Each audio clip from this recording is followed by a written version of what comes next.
Boys, welcome to episode 6 of the pod. Today, we have a first-time podcast guest, David Unemployed Huberman. How's it going? It's feeling good, Mike. Thanks for having me. Long time listener, first time guest, big fan of the show. And for those of you wondering, I'm not taking a shot at David's employment status. He is in between jobs, starting one pretty soon. So congratulations to you, David. Thank you. So We're very excited to have the most stingy member of the league here today because today, as I'm sure all of you have guessed, we need to talk about the plethora of trades that have gone down in the last 2 weeks, culminating with a huge one a couple of days ago involving Shohei for the second time in this league, which is fucking bonkers. David, will you make a trade this year? You know, Mike, no one's ever asked me that question before. It's something I've given a lot of thought to, though. I'm very confident in my drafting. I drafted some big names this year, such as Brenton O'Doyle and several other bums I've dropped since then. So I'm starting to have doubt in my stratagem. I will say I've gone from third to last in this league to sixth without ever affecting a trade. So we'll see how it turns out. Looks like I may not need to wait one anytime soon, but I'll let you know. Yep. Hey, listen, slow and steady into fifth place. That's what they say. Well, the irony is not lost on me to bring David onto the podcast in which we are talking trade. Now, David, one thing I will mention. So one of my goals, I don't know if you've listened to, you have listened to the podcast this year. So one of my goals is I am attempting to make a trade with every team in the league in a single season. That is ultimately my goal. Fuck a championship. I've done that already. We're going for bigger fish here. I'd have to count how many I'm up to, but I think I'm up to like 6 or 7. Like I'm actually going pretty far along. I need you to promise me something here in front of the entire league. Oh boy. If you are the 12th and final team that I need to hit with a trade, we both agree that we pick up a random person off of the waiver wire and then immediately trade them to each other. Because I know you're not actually going to do a real trade with me this year. Michael, that is the lowest stakes I've ever heard. I promise you I will think about it. Thanks for asking. Wow, spoken like a true lawyer. All right. So before we get into those trades, let's quickly take a look at where we are at in the standings. So right now we have Matthew Epstein, Showtime, 13 games up in front of the second place team. David, is Matthew's team that much better than everyone in the league? I mean, numbers don't lie. That is a huge gap for a big part of the season. It feels like he's just been fucking running through people. It's crazy when you look at the difference between the number 2 seed and the number 7 seed. It's only separated by 7 points, which could swing any given week. It feels like he's just kind of running in his own league right now, and everyone else is competing for the rest of the playoff spots. I think numbers lie all the time, and I'm going to call bullshit. I'm not saying Matt's not a top team in the league. I think he probably is. I don't think he's that much better than the second, third, fourth, fifth place teams. Not saying just those specifically, but I don't think there's actually that much of a gap. We'll see. He obviously changed his team massively in the last week with the Shohei trade. So all bets are off, and like all of those stats that you see, throw him out the door because he has almost a whole new team. We'll get to that trade in a little bit. A couple themes I'm seeing here. There is a mud pile, like just like you said. Honestly, if you just look at the number 4 through 7 place team, that's 3.5 games between 4 and not in the playoff spot right now. That is a ton. We're a little bit past the halfway point of the year, so lots to be decided. A bunch of teams still in contention, right? I really don't think anybody is out. Wasim, it's getting late early, brother. You're on summer vacation from school now. Might be time to plug the fuck in and start, really making some moves here because this could go south quickly. And I think I speak for all of us when we want to see Dylan giving the presentation at the end of the year. Not that I'm pining for that, but I'm pining for that. All right, let's get into the main event here. We are going to be talking about a lot of trades, so we're going to just jump right from the last one, or not the last one, but the oldest one, so to speak. Back on June 24th, there was a trade between Brandon Ditchek and Matthew Epstein. Brandon Ditchek traded away Corey Seager and Ryan Helsley and received in that trade Cody Bellinger and Jordan Romano from Matthew. David, what are your initial thoughts on this trade? I mean, you're trading relief pitchers for each other, so that almost feels like a wash. I'm trying to see what Ryan Helsley and Jordan Romano have done since that trade about a week ago. Pulling up their stats right now. I know Cody Bellinger's been super hot lately. Corey Seager, unless I'm remembering wrong, I feel like he's been a little underwhelming this year. I don't have his stats in front of me. Let me pull those up too right now. He sure has. He is not. Yeah, he's having batting a good 249 on the year with 10 homers, 23 ribeyes. I mean, Corey Seager is kind of not. I mean, his name carries a lot of weight. I feel like if I had to choose between him and Cody Bellinger right now, I like Cody Bellinger a lot. A lefty in Yankee Stadium. He's batting 269 right now, 12 dingers, batting behind Judge. I feel like that alone gives the edge here. But I don't know. What are you thinking, Mikey Boone? Matt was shopping Bellinger around a lot. I got more than one offer to receive him. He just doesn't wow me. I know he bats behind Judge. I know that that's like somewhat valuable. I'd rather the guy that bats before Judge, to be honest. I don't even know who that is in the Yankees lineup these days, but he's been a solid hitter. There's been nothing wrong with Cody Bellinger. And honestly, with Corbin Carroll going on the IL, I think it happened that day. He needed to make a move for an outfielder, right? PCA is fantastic, but then a Rosarena, Michael Harris, not solid, so I see why getting an outfielder made sense. And then, getting Romano, he's just a guy, like he started off horrible. Romano, so the season long stats look terrible, but I mean, Jordan Romano, sorry to cut you off. He's still, I mean, I had Jordan Romano at one point in this year. I feel like he's getting passed around a lot. He has a 7.28 ERA in the season. But you look at what he's done lately, he has an 18 ERA. He hasn't had a hold or a save since June 16th. Yeah. So, he gave up 4 runs the other day. So, yeah, I mean, Romano's a dud to me. There's like I could see him getting drops. And so to me, this is a Bellinger for Helsley and Seager trade because I don't think either one of those guys are going to get dropped this year. Mm-hmm. And so looking at those guys, I mean, we have, let's see, I mean, we'll just look in the last week since the trade went down. Seager's picked it right back up. He's batting 318, 7 home runs, 7 runs, 3 RBIs, 7 RBIs. So I could see a world where Seager picks it up. Mm-hmm. And so it's like, yeah, Bellinger might be the steady play, but like who's more likely to blow up? Probably Corey Seager. And then you got, Helsley hasn't been the Helsley of like last year by any means, but he's still a closer. And as we're about to see when we talk about some of the other trades Matt has made, Matt is very clearly punting starting pitching in every way, shape, and form and going all in on relief pitching. So in that sense, it makes a lot of sense for him to do it. Fair point. I mean, honestly, I feel like Cody Bellinger and Corey Seager really do cancel each other out. They're both batting over 300 for the past week. I agree with you. I think Jordan Romano is kind of a dud. So I don't know. I see what you're saying, just punting it all on starting pitching. So I feel like that makes a lot of sense in that context. Yeah, I mean, and let's say Seager and Bellinger cancel each other out. Then you got Helsley for Romano. And obviously, I think everyone would rather have Helsley. So, I think not like the most catastrophic trade. I think Matt won it. I agree. If I were Ditchek, I would have held out for a better second piece than Romano. Try to find somebody better than that, but that's just me. All right, let's move on. Matthew was a busy boy that day. Just 18 minutes later, making another trade, this time with Wasim. Ooh. So, in this trade, Matthew traded away Freddie Freeman. Wow, huge.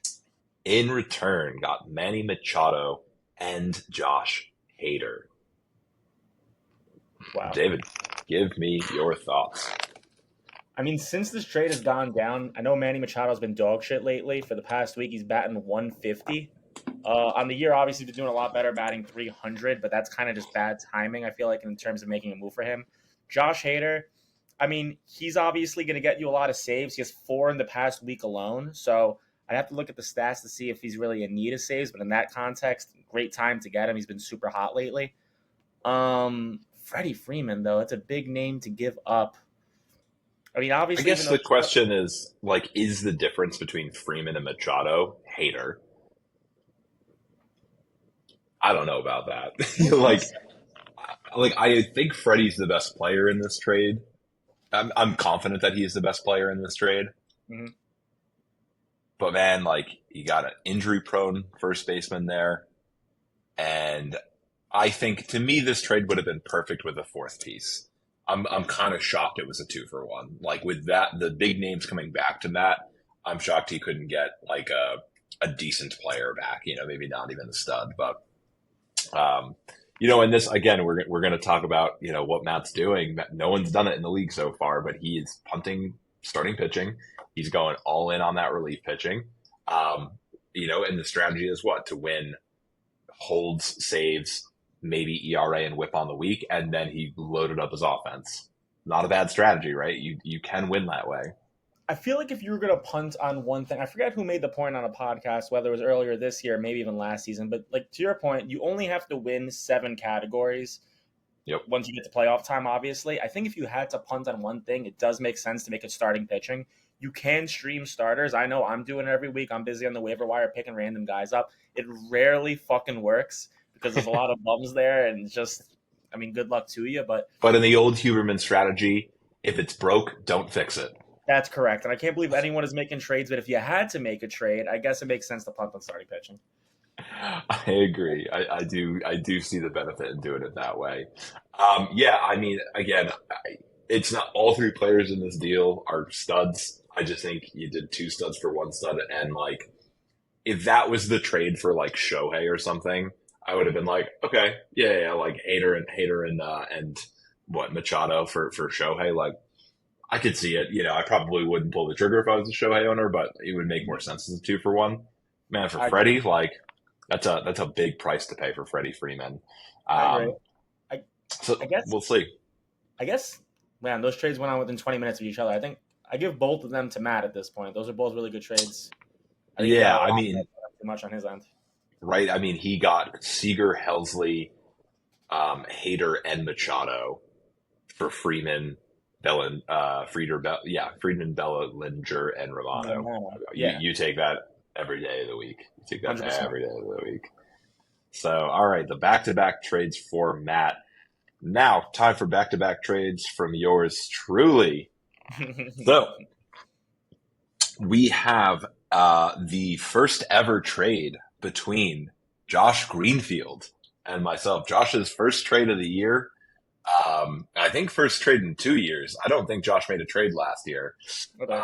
Comes with me. I will provide a little context that it did take 2 hour-long phone calls separated by a few days to work out this trade. Let's dive into it. So in this trade, I changed my name recently. I'm now the Houston X-Ray Machine Fund, and you'll see why in a second. I traded away Joe Ryan and Noah Cameron, and in return received Jeremy Pena and Yuri Perez from Josh. Now, I'm obviously biased here, David. What is your initial thoughts? I mean, just to your point, it's obviously just bad timing on your part. I mean, obviously the Houston X-Ray Machine, Jeremy Pena went on the IL pretty soon after this trade, I'm pretty sure, which I'm 2 days. 2 days after, which, I'm a huge fan of because I'm going against you this week. So honestly, props to Josh on that part of it. I think you also have Yordan Alvarez on your team, if I'm not mistaken. So you kind of have sure do. And you know what they have in common? They've both fractured bones, and the first time they got X-rayed, they both were told they didn't have fractured bones. Hence why this poverty franchise in Houston needs a new X-ray machine. And for 20 of your hard-earned Venmo dollars, you can help this poor organization figure out how to fucking read an X-ray. I'll get off my rant. So yeah, you clearly have a type. It's injured Astros. It's not my thing, but all power to you. I think Joe Ryan and Noah Cameron have both been really good. I know lately, I think the entirety of the season too. I mean, Joe Ryan's got a 2.7 ERA this year. His ERA is Yep. under 1 for the past week. Noah Yep. Cameron, I think, has similar numbers. Yeah, he's 2.79 in the season, but this week he obviously got beat up, 11 ERA. I mean, in the short term, you got to give it to Josh here. I mean, with Jeremy Pena getting hurt, Yuri Perez he gave up, and he's got a 6+ ERA on the season and the past week. But I'll give you a chance to defend yourself on this one. Yeah, so obviously I couldn't predict the Pena injury, so that changes a lot. So I'm going to be judging this based off of when we made the trade more than anything. Um, so at the time I had Gunnar Henderson on my team as well, so I was actually trading for an additional shortstop, and I knew I looked at my team and I thought I really like my pitching. I think it's deep. I've had a lot of luck picking up people this year. Like I've been pretty good at it. I want to invest in a bat. I want to invest in someone who's hitting well. So Josh had three shortstops. I was like, fuck it. Jeremy Pena's hitting 322 on the year. He hits home runs. He's stealing bases. Sounds good.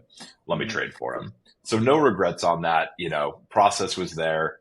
It's like a fractured rib. Like I don't think he's going to be out that long with that. Right. We'll see. I said the same thing with Jordan, who just got set back again. So Jordan might be done for the year. We'll find out.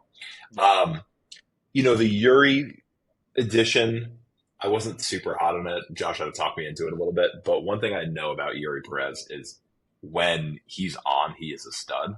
Yeah. He's coming back from Tommy John. I was like, all right, I missed his first couple of starts. Let me see if he starts picking it up. And it's like a ceiling play for me. Like, Yeah. I don't need him to be the best starter on my team. He just needs to be a guy. Like I got Crochet, I got DeGrom, I got a lot of other guys that have been doing well this year. So, if I'm giving up two starters, let me get a high ceiling guy back and let me improve my offense. I get it. That's To push back on it a little bit, I think kind of like I was joking about before, you can stream starting pitching, but the waiver wire is relatively thin. I know I get kind of hurt by that every week when I'm picking up someone that looks like a good matchup and they end up blowing it. I feel like you gave up two pretty good starters here. Obviously, there's a really high ceiling both for Jeremy Pena and Yuri Perez. But to your point, Yuri Perez is coming off a major injury. He hasn't looked like himself. I mean, he had that one really good outing. It looks like I'm just looking at his stats since coming back. He's had one good start in his last four. I mean, obviously, if he's healthy and he's good, he's going to be a good player for you. But I just think you have to put a premium on starting pitching in this league. It's hard to find people. I kind of regret not drafting better starting pitching earlier on in the draft, especially someone who is adamantly opposed to making any trades. I'm living and dying with these guys, and it's been absolute dog shit. But I hear what you're saying. You're drafting for a position that you needed. It's just I'm reluctant when it comes to starting pitching because I feel like it's hard to find these days. Yeah, to each their own. I have a lot of confidence in picking up the guys and hoping that I pick them up in a good streaming match. And I was confident with my pitching outside of this, right? Crochet, DeGrom, and Sonny Gray is a 1-2-3. Mm-hmm. I'm fine with that. That's about as good as it gets in the league. To most teams, I would probably measure that up. And they've all been fantastic. I mean, Crochet is striking at people like gangbusters. DeGrom looks like vintage DeGrom again.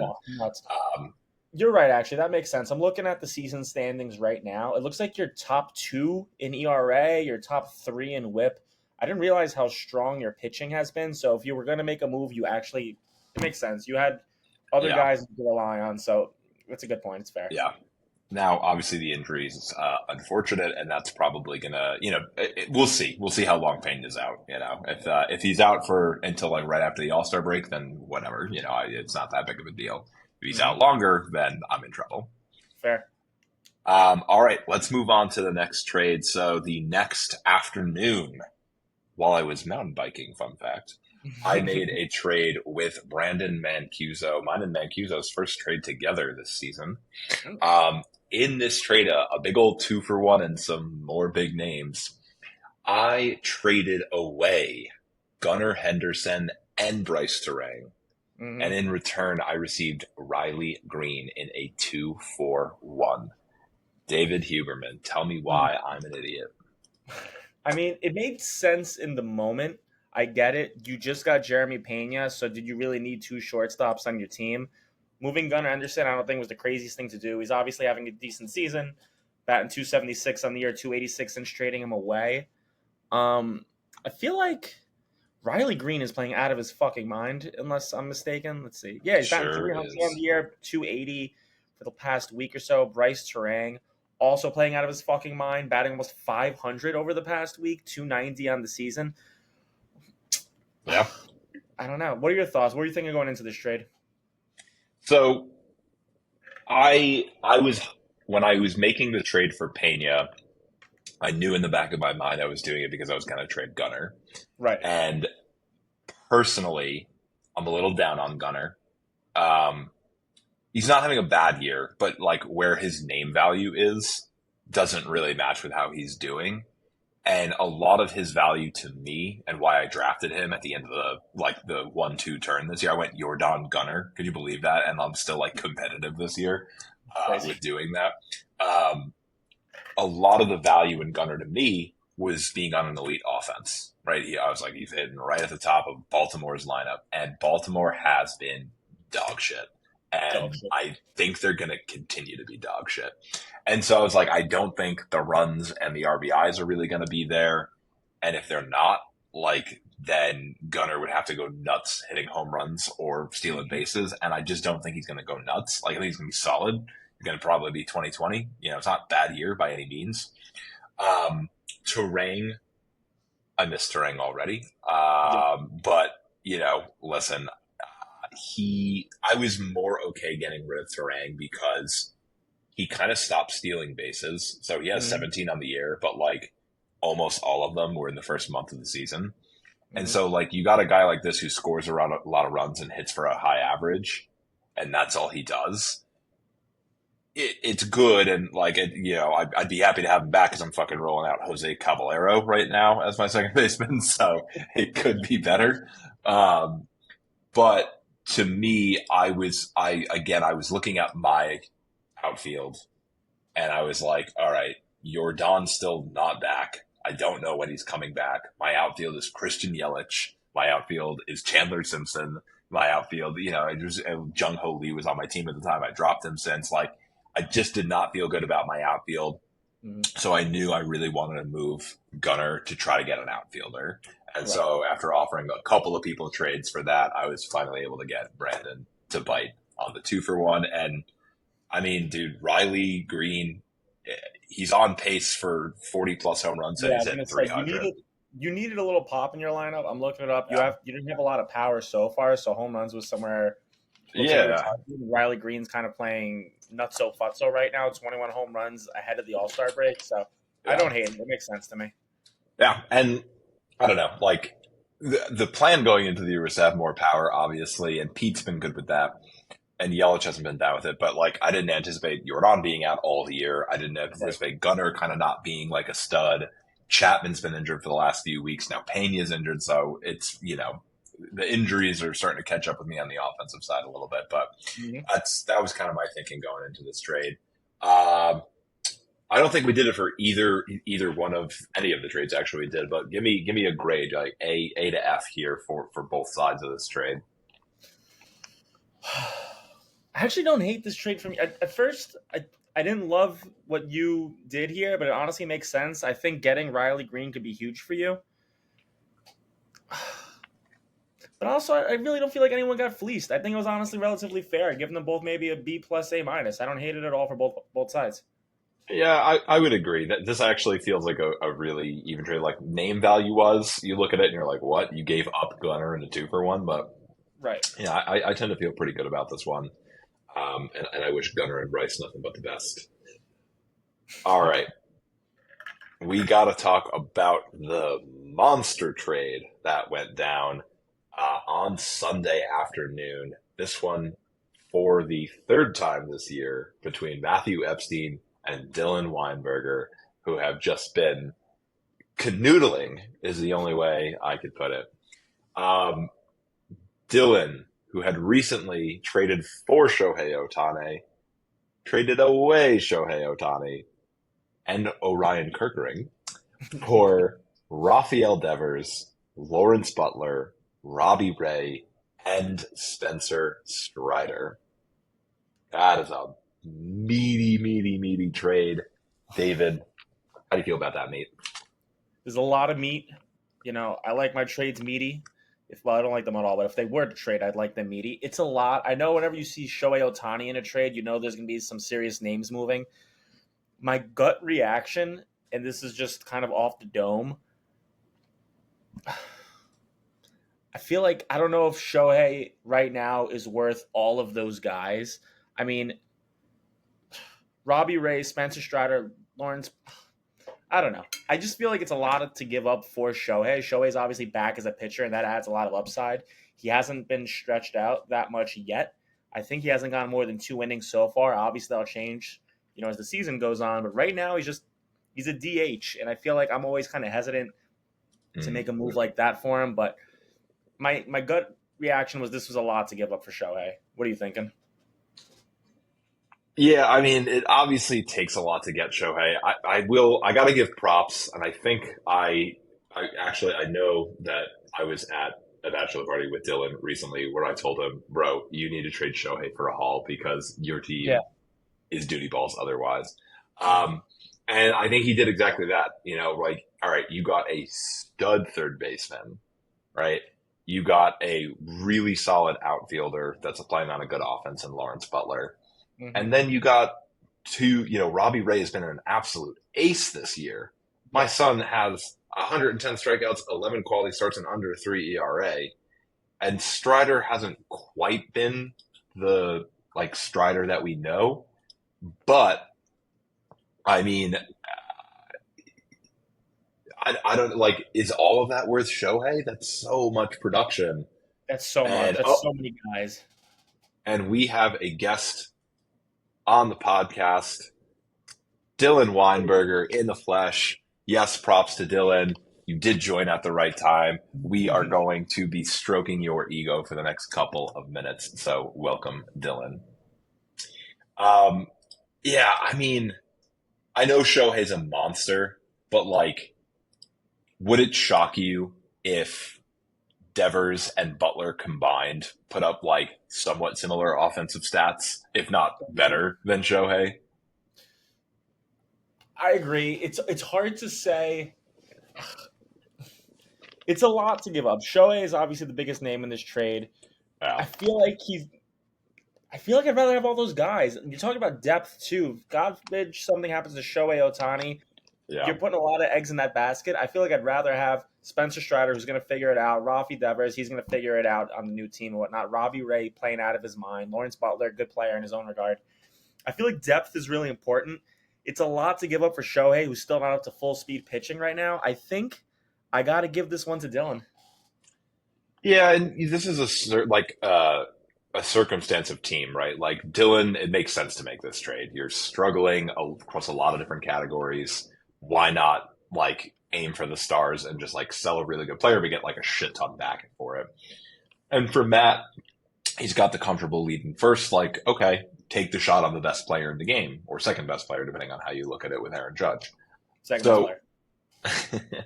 when Aaron Judge starts pumping 97-mile-an-hour fastballs into the strike zone, then I will agree with you. So I guess the question is did Matt pare down his team too much by making this trade? So let's go ahead and look at his team, right? We have, let's see. So right now his catcher situation is Hunter Goodman, who honestly has been pretty good this year. And as far as catchers go, right? Not bad. He traded away Freddie Freeman early in the year, so he's rocking with Yandy Diaz. Yandy's been solid this year. I don't know if I totally buy it, but he's been solid. Nico Horner at second, good, not great. Machado, Bobby Witt, Brent Rooker, Julio Rodriguez, and then obviously Shohei Ohtani. That's pretty fucking nasty, right? That is a really good hitting core. And then, some of these other pieces in here as well. Now, where that leaves Matt on the starting pitching side, Right. here are all of the starters that you are rostering that are not injured. Trevor Rogers, who you probably just picked up. Dustin May, who you've had all season. Will Warren, who's been all right, I guess. Clayton Kershaw, who's been fine. Can you win with that. And but it's the strategy, right? It's the go all in, saves, holds, and win all the offensive categories strategy. I don't know. I mean, obviously great on the hitting front. I feel like I was saying before, pitching is really hard to come by, and you gave up some really good pitchers here to get Shohei. I I think you're going to need more in terms of your starters. I understand the logic that okay, you can win without that category. I don't love the position this trade puts you in terms of pitching week to week. Let's see. Last week, how many saves and holds did Matthew get? Okay, 5 saves, 5 holds. That's elite, right? So if that Yeah, happens, right, a week like this, 5 saves, 5 holds, the low ERA, he's going to win most weeks. Though, admittedly, did not have the best offensive week of all time. fair. Let's see. Right before that, I know his team was a lot different back then, Mm-hmm. but against me, 1 save, 5 holds. Okay, all right. Again, the low ERA and WHIP. What's interesting, at least in the last couple weeks, is his pitching has actually been really good. His offense, the last few weeks, has been actually a little cold.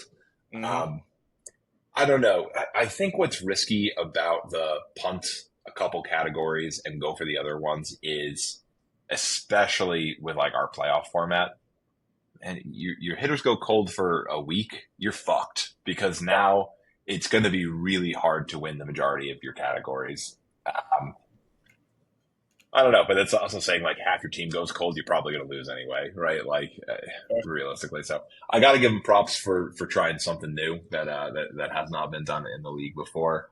Mm-hmm. Give me some grades for both of these guys on both sides of this trade. I feel like I feel pretty confident that I think Dylan was the winner of this trade. I think he needed to make a big change for his team. This fills a lot of positions of need. I'm giving Dylan A minus here. Matt, obviously you're a great team. You're first place for a reason. I think 13 games ahead of the second best team. I think you gave up a lot for Shohei. I'm probably gonna have to give you B minus here. What about you, Mikey boy? Oof, BB minus. Yeah, for a trade for Shohei, knowing the context of the rest of your team and what you're trying to do, I'll give you a B plus, Matt, just because I'm interested to see how it turns out. I give an A plus to Dylan. I think if you were going to trade Shohei, that's probably the best trade you could have made. And honestly, even for some context, actually, what am I trying to go to? Let's go to Matt's team here for a second. One thing that'd be interesting to see is, right, Shohei's gotten traded twice this year now. Mm-hmm. Um, I just pulled up Dylan's team again. Um, let's go to Showtime here and see what did he get traded for last time. So last time he got traded in a package. Mm-hmm. This was a crazy trade back, but That's nuts. the last time Shohei was traded, what netted back was Ellie De La Cruz, Kenley Jansen, Aaron Nola, Pavin Smith, and Jordan Westberg. Like, Jordan Westberg, kind of a bum. Pavin Smith, kind of a bum. Nola ended up getting hurt and was doing terrible. So it was really like Ellie and Kenley for Shohei Ohtani, right? So compare Ellie and Kenley to Devers and Butler and Ray and Strider. Not even close, right? Like the price of Shohei went way up. Right. Agreed. So it'll be interesting to see how it all plays out. All right, David, since this is your first time on the podcast, we need to obviously go to your team. There was an error loading your league. Oh, no. Good grief. Goodness gracious. Let's try another tab here. Okay, that one works. Let me share this tab. So, David, you are sitting at 79 and 71. You're on the very edge of a playoff spot right now. Make your argument to me. Why are you going to be a playoff team? My team's been hot lately. I was dealing with injuries for a big part of the season, like all of us do. But I think if you look back a couple weeks ago, I was on like third to last. Dylan still in the market to make trades. Gotta respect it. I went from like third to last to fifth place in a matter of 2 weeks. My team has been really performing well now. I got Kettle Marte back, who's been out for a big portion of the season. I think I don't have a lot of flashy names here, but it's guys who are productive, who are getting the job done. Logan O'Hoppe was really killing it for me, even though he's cold right now. Jose Ramirez is a perennial MVP candidate. He's a stud. Xander Bogaerts and George Springer have been playing well too. So I think I have a well-rounded team in terms of the hitting, at least. I tried to your point earlier and what I was saying before. I don't think you can really concede on any category. You can't say, okay, I'll take a loss here so long as I perform well elsewhere. I tried to have guys who can steal bases like a Jose Ramirez and a Jarren Duran and what have you. I probably don't have a ton of power on my team, but I think I am good enough to get into the playoffs. And once you get there, anything can happen. And then how about on the pitching side? Pitching, I mean, I have a lot of guys who are performing really well. Hunter Brown's been playing out of his mind this year. Framber Valdez playing out of his mind. Hunter Green's been hurt a lot, but when he's healthy, he's a true stud too. So I feel really good about those three guys. And Carlos Rodon too. I mean, I think he has a sub 3 ERA on the season. He's a stud. Yeah. If he wasn't on the same team as Max Fried, I think we'd be talking a lot more about him. So I feel very confident in my starting pitching, though I am probably missing one or two guys. I'm always streaming a random dude here and there. Like this week, I have Simon Woods Richardson, who I plan to drop tomorrow after he starts tonight. So I feel good on my starting pitching. Relief pitching, I just lost Kopech again to the Dodgers, which sucks. I think holds and saves are really hard to come by in the waiver wire, but I do have Mason Miller, who's a saves machine. Trevor McGill's been doing great this year. Yeah. I don't know. I feel like I have enough pieces here to make a run, or at the very least, get me into the playoffs.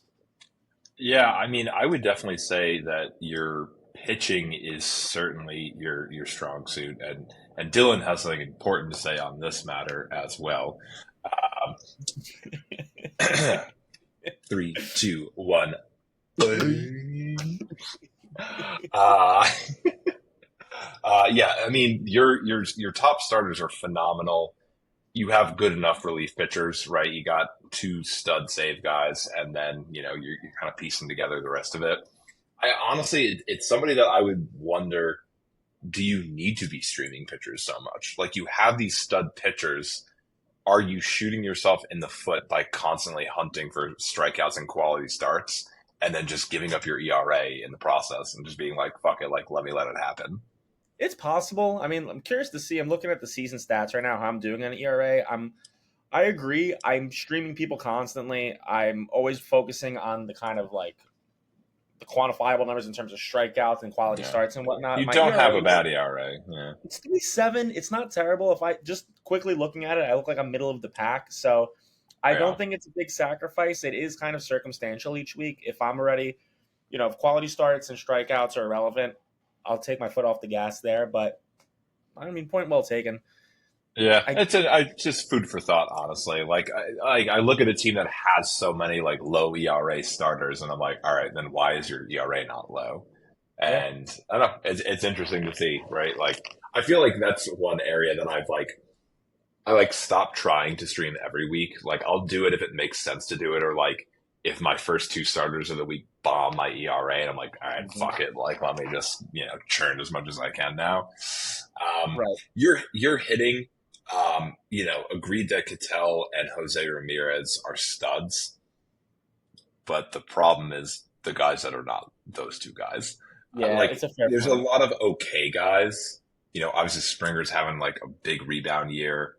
There's just certain guys on here that are not my style of fantasy player, like the Brendan Donovans of the world, where it's like, great, he's hitting 290, wonderful, but this is a Josh Greenfield favorite, right?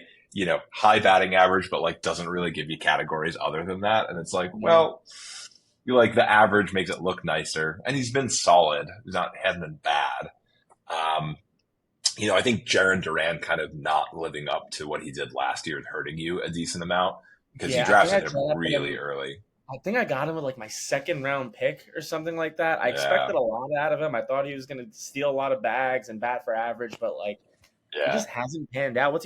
He's batting 252 on the year with 15 steals. Like yeah, it kind of hurt me a lot that I wasted a second round pick on him, and I'm kind of guilty of just not wanting. I think I'm still overvaluing him because I drafted him so high. I can't bench a yeah, guy like that, but I don't know. yeah. It's kind And of you fucking what certainly it is. won't be trading him. I mean, I Lord. certainly will not, Michael. Fun fact for you: when I was sitting there with the 12th pick and I had 12 and 13, one of the players I very seriously considered taking at 13 was actually Ketel Marte. Mm-hmm. which would have been like way earlier than he was going. But I'm a very big fan of Cattell. Um, He's a stud. He's great. I think I took him with one of the first picks in the third round. But I agree. I think I'm kind of top heavy in terms of hitting. I'm really relying on Jose Ramirez and Kettle Marte to come through for me. I don't have yeah. a lot of pop in this lineup, but for some reason, it's just enough guys who do enough different things that I can kind of piece together wins every week. But there's definitely holes. Well, I know that every man in this league would want to fill your holes, David, including myself. So let me be the first to say, welcome to the pod. I wish you luck for the rest of the season here, even though he will not return any of my trade offers. Not that I even really make any to you anymore. But remember our promise. If you are the final team, you have to make a trade with me. I promise if you can get all 10 other teams in this league to trade with you, I will not hold you back. I'll make that trade. I have at least so far made a trade with Wasim, Josh, Matt, Ryan, Brandon Ditchek, Dylan, and Brandon Mancuso. I'm up to 7. There's not that many more to go. I can do That's it. a much higher number than I thought it was going to be, but we'll see what happens. We'll see if we can get those other two guys. Three If your guys. name is not called, answer my fucking texts. Alrighty. Davey Kills, thank you so much for joining the pod. Thank you for having me, sir. Happy to be here.